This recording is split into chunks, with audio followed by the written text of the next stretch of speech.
برو جلو کولر بشین. جوادم این بیسکویت های استوکو برای چی میری میگیری؟ من نوشو برات میگیرم، اونم کرمدار. دلم چرا رنگ کلاش بود، چقدرم اسکولش میکردم این بیسکویت نصف بخوره. آقا سلام، خسته نباشید.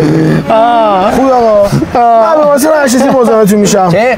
ابی مرسل 8 تیر مزاحمتون میشم. 7 تیر داریم میبینیم. نه برای ما 8 تیره. آقا تشابه اسمی شده. جواز دو تا جواد با هم قاطی شده. خب یه جواد مخترع بوده، مرده. مال من اسکوله است میدونم. این مغز پس نداشته. نهایتا یه سیم دو تا گوشو هم وصل کنه. یعنی این اسکوله زنده میمونه؟ 120 سال بیشتر. ای لعنت به برگم شو. ببین بازم ببخشید ما از جامعه پزشکی برو تو نبردم تو چالا. بدو سپرای دوستا، من اومدم نوارچست و فلان. سفر بعدی کجا بریم؟ سوغاته. سفر بعدی؟ اسکل گوز، به چه دلیلی تو رفتی آزمایش هوش دادی؟ تو مغز داری؟ اون تو نیست. یه سیم رد شده اینور به اونور بچینم جفت گوشات میفته. انتر چاپاله یاره میره آزمایش میده ضعیفترین آیکیو 80. تو منفی 120.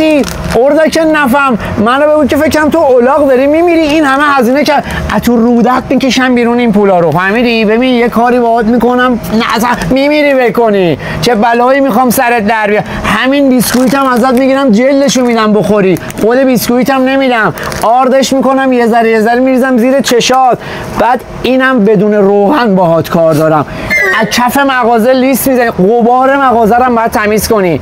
لیست میزنی میری تا اون دست خیابون علی جلو بندیساز، برمیگردی میری تو آپاراتی، میری تو چال علی آقا کارت دارم. بدو دارم میام.